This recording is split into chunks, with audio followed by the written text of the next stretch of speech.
आई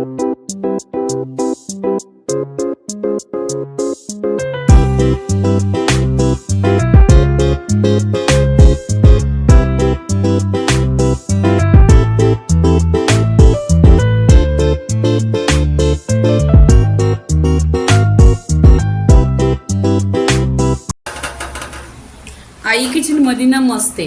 आजची रेसिपी आहे सुकटीची. तर इथे मी आहे ना गॅसवर तवा ठेवलेला आहे, त्याच्यामध्ये आहे ना छान अशी आपण भाजून घ्यायची. इथं साफ केलेली आहे, स्वच्छ माती वगैरे रॅव असेल ती काढलेली आहे आणि इथे आहे ना तव्यावर छान अशी भाजायची. भाजल्यानंतर काय होतं, उबरस वास वगैरे असतो ना तो येत नाही. ह्याच्यासाठी आपण गॅस स्लो करायचा, स्लो गॅसवर छान अशी गोल्डन कलरवर भाजून घ्यायची. नक्की तुम्ही या पद्धतीने बनवा. अशी भाजून घेतली ना मग खूप टेस्ट पण छान येतो आणि उबरस वास जातो.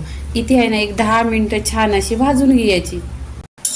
इथे पहा पूर्णपणे 10 मिनिटं झालेली आहेत आणि इथे सुकट पण बघा छान अशी भाजलेली आहे गोल्डन कलरवर. इथे आता काढून घ्यायची. इथे प्लेटमध्ये काढून घ्यायची, पूर्णपणे थंडा करायची आणि स्वच्छ धुवून घ्यायची. इथे पहा पूर्णपणे थंडा झालेली आहे. इथे काय करायचं, भरपूर असं पाणी टाकायचा आणि 1 ते 2 पाण्याने स्वच्छ अशी धुवायची. छान अशी चुरून घ्यायची आणि स्वच्छ धुतल्यानंतर आहे ना ही अशी काढून घ्यायची. इथे 2-3 पाण्याने स्वच्छ चोळून घ्यायची अशी, म्हणजे याच्यात मीठ वगैरे माती रेती असली ना ती सगळी निघेल. इथे गॅसवर कढई ठेवलेली आहे, त्याच्यामध्ये 1 चमचा तेल टाकायचा. तेल छान असा गरम झाला पाहिजे. इथे गॅसवर तेल ठेवलेलं आहे, 1 चमचा ओतलेला आहे. आता छान तेल गरम झाला पाहिजे, त्याच्यामध्ये कढीपत्ता टाकायचा.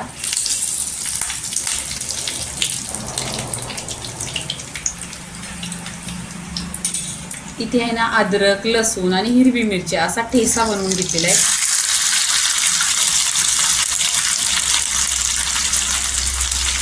इथे आहे ना तेलावर छान असं परतून घ्यायचं. इथे मोठे आहे ना 4 कांदे घेतलेले आहेत, कारण कांदे जास्त टाकायचे आहेत. आणि सोनेरी कलरवर छान असं तेलावर परतून घ्यायचं. इथे पहा छान असं आहे ना इथे सॉफ्ट झालं पाहिजे. इथे कांदा छान असा गोल्डन कलर झालेला आहे. इथे आहे ना 1 टोमॅटो कट केलेला आहे. इथे चवीनुसार मीठ टाकायचा. छान असा तेलावर परतून घ्यायचं. इथे पहा कांद्याचा कलर एकदम सोनेरी झालेला आहे.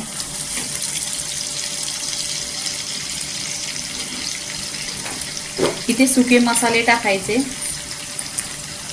धना पावडर अर्धी चमचा, काश्मीरी लाल मिरची पावडर 1 चमचा, आगरी मसाला 1 चमचा आणि हळदी पावडर अर्धी चमचा. सुके मसाले इथे पूर्णपणे झालेले आहे. इथे पहा तेलावर छान असा गोल्डन कलर होईपर्यंत कांदा परतून घेतल्यानंतर असा सुरेख कलर मिरची पावडरला येतो आणि छान असा बघा इथे कलर आलेला आहे. आणि हे सुके मसाले आहेत ना तेलावर छान असा परतून घ्यायचा, मग त्याचा कच्चापणा पूर्णपणे निघतो.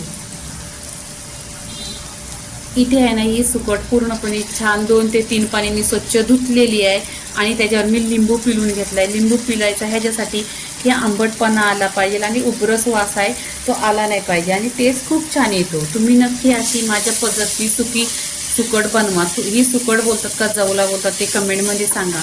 इथे पहा असं छान असं तेलावर परतून घ्यायचं.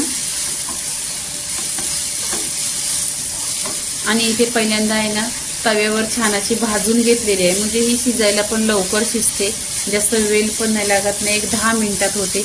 टेस्ट पण 1 नंबर लागतो या अशा सुकटीला. इथे पहा पूर्णपणे तेलावर परतलेले आहे. आता पाण्याची क्वांटिटी तुमच्यावर आहे. तुम्हाला जर पातळ बनवायचं असेल तर जास्त पाणी टाका आणि तुम्हाला सुकी बनवायची तर कमी पाणी टाका. इथे मी 2 ते 3 चमच पाणी टाकणार आहे, जास्त पाणी नाही टाकणार आहे. इथे पहा पाणी टाकलेले आहे. आता इथे काय करायचं, गॅस स्लो करायचा.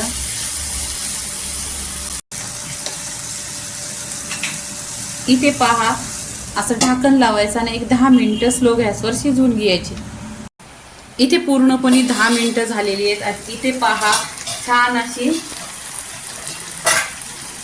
सुकटीची चटणी छान बनलेली आहे, तेल पण सुटलेलं आहे एकदम सुरेख आणि कलर पण आणि खुशबू पण असा जबरदस्त घरात सुटत आहे. आणि ह्याच्याबरोबर आहे ना बाजरीची भाकरी एक नंबर लागते. इथे पहा कलर पण एकदम पहा. आता इथे आहे ना प्लेटमध्ये काढून घ्यायची, नाही वरून कोथिंबीर टाकायची भरपूर अशी, म्हणजे टेस्ट खूप छान येतो. एकदा कोथिंबीर टाकल्यानंतर पण परतायची. इथे गॅस बंद करायचा आणि प्लेटमध्ये काढून घ्यायची. इथे पहा प्लेटमध्ये काढायची. इथे गरम गरम अशी याच्यावरची बाजरीची भाकरी किंवा साईड डिश तुम्ही केली किंवा फिरायला जाताना जरी घेऊन गेले ना तरी छान एक नंबर आहे. नक्की तुम्ही माझ्या पद्धतीने पहा आणि अशी करून बघा आणि मला कमेंटमध्ये सांगा. इथे पूर्णपणे प्लेटमध्ये काढलेली आहे.